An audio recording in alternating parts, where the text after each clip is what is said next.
السلام علیکم ورحمۃ اللہ وبرکاتہ۔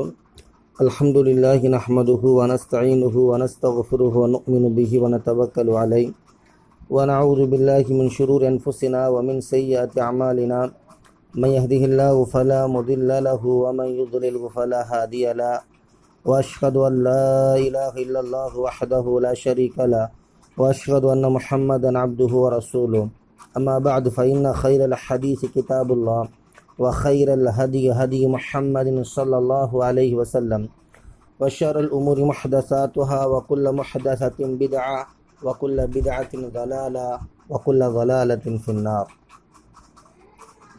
عزیز طلباء، انشاءاللہ آج ہم عقیدے کی کلاسز شروع کرنے والے ہیں، اور اس کلاسز شروع ہونے سے پہلے ہم عقیدے کے سلسلے میں کچھ انٹروڈکشن، کچھ تعارفات جانکاری کرنا ہمارے لیے، اس کلاس کو اٹینڈ کرنا اور اس علم کو حاصل کرنا، اس کے اندر کیا بینیفٹس ہیں ہم جانکاری کر سکتے ہیں۔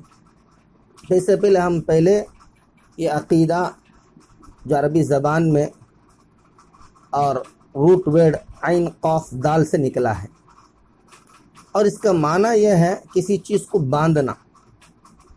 آپ کسی چیز کو کسی بیگ کے اندر رکھ کر اور اس کے بعد اس کے اوپر گاٹی سے باندھ دیتے ہیں، اسی کو عقیدہ کہا جاتا ہے۔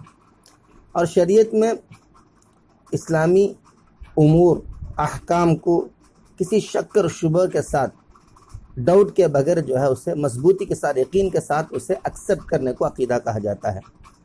اسے اسلامک فنڈامنٹل اور بیسک ہے، اللہ پر ایمان لانا اور فرشتوں پر ایمان لانا اور اللہ کی کتابوں پر ایمان لانا اور اللہ کے رسول اور یوم آخرت اور تقدیر پر ایمان لانا۔ اور اللہ رب العالمین نے یہ لفظ عقیدہ، اس لفظ کو اللہ رب العالمین نے قرآن مجید میں بے شمار جگہ پر استعمال کیا ہے۔ اگزامپل سورۃ المائدہ آیت نمبر 1، یا ایھا الذین آمنوا اوفوا بالعقود۔ اسی طرح اللہ رب العالمین سورۃ المائدہ آیت نمبر 89 میں، لا یؤاخذکم اللہ باللغو فی ایمانکم ولکن یؤاخذکم عقدتم الایمان۔ ایک جگہ 89 پر بھی اللہ نے آپ نے جو مضبوطی کا قسم کھاتے ہیں، اور مضبوطی کا قسم کھانے کے بعد اگر آپ اس کے برخلاف کریں گے، اللہ آپ کو پکڑے گا۔ جو آپ مضبوطی کے بغیر کسی قسم کھا لے ہیں تو اس پر آپ کی پکڑ نہیں ہوگی۔ جو مضبوطی کے ساتھ جو آپ قسم کھائیں گے کسی بات کو ثابت کرنے کے لیے، تو آپ اگر اس کے برخلاف کریں یا جھوٹ کریں تو آپ کو اللہ رب العالمین اس قسم پر آپ کو پکڑے گا۔ تو ٹھیک ہے، اور یہی لفظ اللہ رب العالمین سورۃ طٰہٰ کے اندر استعمال کیا ہے۔ سورۃ طٰہٰ کے اندر اللہ نے استعمال کیا وَاحْلُلْ عُقْدَةً مِّن لِّسَانِي، اللہ میرے زبان کی گھاٹیوں کو کھول دے۔ اور اسی طرح سورۃ الفلق کے اندر اللہ رب العالمین نے استعمال کیا وَمِن شَرِّ النَّفَّاثَاتِ فِي الْعُقَدِ، جو گھاٹیوں پر پھونک مارنے والے عورتوں کی شر سے اللہ مجھے حفاظت فرما۔ تو یہ میں نے یہ لفظ قرآن میں بے شمار جگہ پر استعمال ہوا ہے، اس کا کچھ اگزامپل میں نے آپ کے سامنے پیش کیا ہے۔ پھر آگے چلتے ہیں۔ یہ عقیدہ کو ہم سیکھنے کی کیا ضرورت ہے؟ دیکھیں، جو بھی عمل ہم کرتے ہیں تو ہمارا یقین اور ہمارا بنیادی چیز کس پر رہنا ہے؟ تو عقیدے پر۔ ہمارا یقین اور سمجھنا اگر صحیح ہوتا تو تمام عمل اللہ کے پاس ایکسیپٹ ہوں گی۔ اس کی دلیل دیکھیں، صحیح مسلم کے اندر کتاب الایمان کی پہلی حدیث کے اندر ایک واقعہ نقل کیا گیا ہے۔ ایک تابعی تو اپنے دور کے معاملات کے سلسلے میں بات چیت کرتے ہیں۔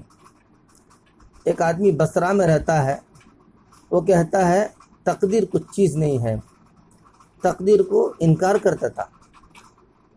تو وہ تابعی نے اپنی جگہ سے حج کے لیے جانے کے لیے ارادہ کیے ہیں، اور اپنے ساتھیوں سے بات کریں تو ہم جو اپنے دور میں، جو اپنے علاقوں میں جو صاحب ہیں، جو بصرہ میں جو تقدیر کو انکار کرتا ہے، تو اس کے سلسلے میں اللہ کے رسول کے ساتھی صحابہ سے اس سلسلے میں ہم پوچھیں گے تو ہمیں اس معاملے میں ہمیں جو ہے کلیئر کرنے کے لیے صحابہ سے بہتر کوئی نہیں، اس لیے وہ سفر کر رہے ہیں اور سفر کے لیے تیار ہوئے اور مکہ گئے، اور مکہ میں جو ہے عبداللہ بن عمر رضی اللہ عنہ سے جو ہے ملاقات ہوا، اور انہوں نے اپنے علاقہ کے صاحب کے سلسلے میں بتایا اس طرح سے ایک صاحب ہے جو تقدیر کو انکار کرتا ہے۔ جب عبداللہ بن عمر نے بتایا جب تم ان سے ملاقات کریں گے تو یہ بتانا میں ان سے بری ہو گیا ہے، وہ مجھ سے بری ہو گیا ہے، تو اس کا مطلب کیا ہے؟ وہ ہم میں سے نہیں ہے، ہم ان میں سے نہیں ہیں۔ اس طرح سے عبداللہ بن عمر رضی اللہ بتائے، اور بتا کر حضرت عبداللہ بن عمر یہ بھی بتایا ہے اگر ان کے پاس یہ احد کی پہاڑ کے برابر اگر کوئی سونا کوئی مال اور دولت ہوتا تو اگر اللہ کے راستے میں خرچ کر دیتا تو اللہ رب العالمین اس کی غلط عقیدے کی وجہ سے اس کی عمل کو قبول نہیں کرے گا۔ اس طرح سے عبداللہ بن عمر رضی اللہ تعالیٰ کا کہنا ہے۔ اب اس چیز کو ہم صحیح مسلم کی پہلی کتاب ایمان کی پہلے حدیث پر دیکھ سکتے ہیں، اور اسی طرح ہم قرآن مجید کے اندر بھی دیکھیں تو قرآن مجید بتاتا ہے من عمل صالحا من ذکر او انثى وهو مؤمن۔ یہاں دیکھیں اللہ رب العالمین نے سورۃ النحل آیت نمبر 97 میں بتاتا ہے جو مرد اور عورت جو نیک عمل کرتے ہیں وهو مؤمن، اگر وہ مومن ہے، ان کی عقیدہ صحیح ہے، ایمان ان کی پوری ڈاؤٹ فل کے بغیر جو ہے کلیئر ہے، تو اللہ رب العالمین ان کی کیا کیا انعام دیتا ہے، فَلَنُحْيَنَّهُ حَيَاةً طَيِّبَةً، اس دنیا کے اندر بہتر اور بہتر جو ہے زندگی عطا فرماتا، وَلَنَجْزِيَنَّهُمْ أَجْرَهُمْ بِأَحْسَنِ مَا كَانُوا يَعْمَلُونَ، اور ان کے عمل کے بدلے میں اللہ آخرت میں خیر جزا عطا فرماتا ہے۔ اس طرح سے یہ قرآن مجید کے اندر بھی یہ آیت ہمیں بتاتا ہے عقیدہ ضرور صحیح رہنے سے اللہ رب العالمین ہمارے عمل کو قبول کرتا ہے۔ اور ٹھیک ہے، تو یہ عقیدہ کے سلسلے میں جو بگاڑ کہاں سے شروع ہوئی، تو ہم آج جو ہے اپنے آپ کو جو ہے کچھ آئیڈینٹیفیکیشن کی ضرورت پڑتا ہے۔ اللہ کے نبی صلی اللہ علیہ وسلم کے دور میں جو ایمان لانے والے سب کے لیے ایک ہی نام تھا مسلمان، بس مسلم۔ تو قرآن مجید کے اندر بھی اللہ رب العالمین اسی نام سے جو ہے ہمیں آئیڈینٹیفیکیشن تعارفات کرتا ہے۔ تو قرآن مجید کے اندر بتاتا ہے یا ایھا الذین آمنوا اتقوا اللہ حق تقاتہ ولا تموتن الا وانتم مسلمون، مسلم نام سے جو اللہ نے جو ہے ہمیں تعارف کرتا ہے۔ اور حدیث شریف میں بھی جب ہم دیکھیں، اللہ کے نبی کی حدیث میں بھی دیکھیں، اللہ کے نبی نے صحیح مسلم کے اندر ایک روایت ہے، مسلم کون ہے؟